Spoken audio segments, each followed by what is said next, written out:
عده‌ای از داخل ایران پیام دادن به برخی از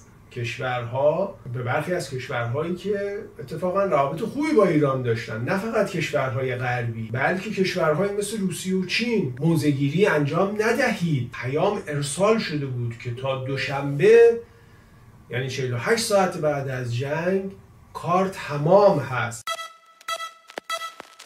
توی همه جنگ ها جنگنده هست، بمب هست، تیر و تفنگ هست، جاسوسی هست، ستون پنجم هست و اینها اصلا طبیعی هستند. یعنی جزو اتفاقاتی که توی همه جنگ ها به هر حال وجود داشته. در این جنگ تحمیل 12 روزه‌ای که ما تجربه کردیم یک اتفاق عجیب و غریب هم رخ داد. در همون ساعت اول و همزمان با غافلگیری ایجاد شده در سحرگاه آن روز اول جنگ، عده‌ای پیام دادن به این کشورها که ظرف 48 ساعت آینده کار جمهوری اسلامی تمام هست.